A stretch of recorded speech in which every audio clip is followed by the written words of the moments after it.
I follow my father, my old man. I follow my father.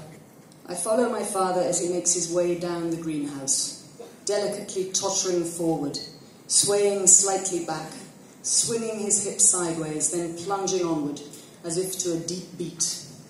As a disco move, it's pretty slick, insouciant even. As a mode of reliable perambulation, it's a feat of keen nerve. My father was once a contender for the 4-minute mile. Then he went to his war at 19 and was wounded sharpish. Being prepped for an MRI scan last year, the routine question about any bits of metal in him jogged his memory for the first time in 70 years. He remembered hazily hearing a doctor bent over him in a field station, mumbling something about leaving the bullet where it was in his thigh so as not to cause any more fuss. Within a month, similarly dedicated to fusslessness, making his way back across Germany to his regiment, he was shot off a tank and lay for 24 hours before being found a second time. With a robust sense of family tradition, his own father having lost his left foot in the trenches in 1917, he lost his left leg at this point. I follow my father as his stair lift creeps him up the stairs. His dog tucks under his knees on the footrest for the journey, citing the same special privileges as those faithful companions immortalised under the heels of mossy stone knights on their perpetual backs under chestnut trees or vaulted ceilings. My father said little to me during my childhood, although I knew that by the time I was 12 he considered me contrary. He used this word many times with definite emphasis, as if that were the end of it, like he was nailing a banner above my head or an archivist's stamp. Looking back, I like to wonder now if it wasn't a word chosen and meted out with a sense of savoured satisfaction, although, to be honest, I fully doubt it. When I was 8, I sat on the floor by the fire, leaning my back against his armchair.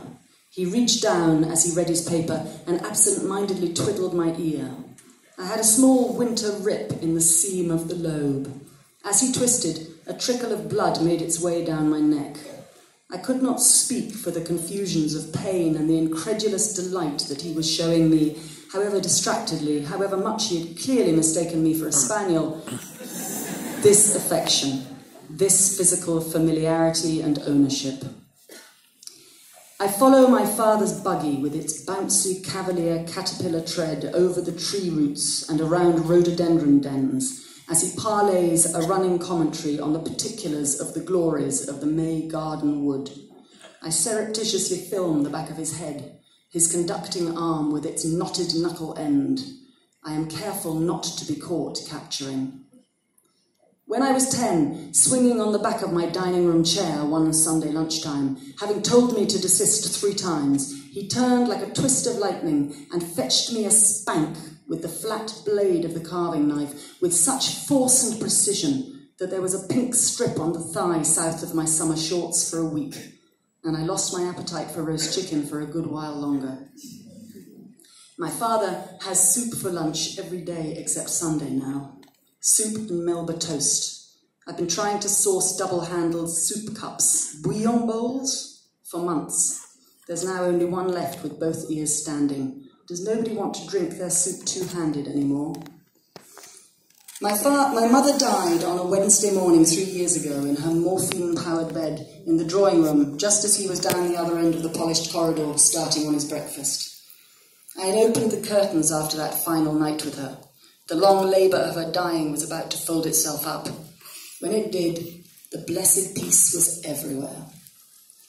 My father, having been brought to see her, sat alone for a few seconds with his beloved beyond all on earth for 58 years. I watched him through the interior window as he fished his massive handkerchief out of his pocket and powdered his cheek with it. When he left the room, his first words to my brother coming towards him were, memorably, "Well, your recce to the crematorium yesterday was not in vain." Equally memorably, when we sat around the dining room table an hour later with the undertaker, discussing a date for the funeral, he declared, "Well, my diary for next week is entirely blank." As children, My brothers and I dreaded nothing quite as much as a solo drive with my father. His ability to say precisely not one thing to us during the entire journey of several hours was breathtaking.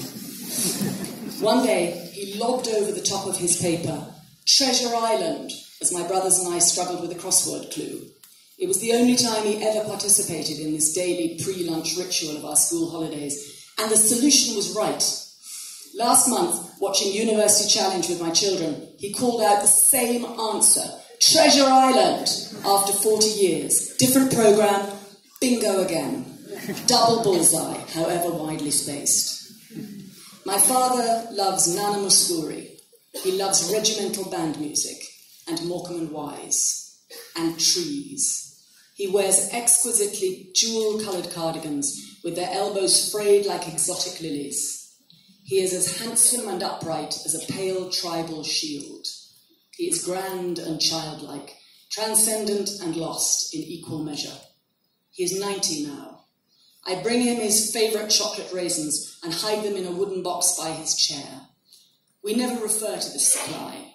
Its reliability has become part of our shared ideology, my old man and me. Thank you so much.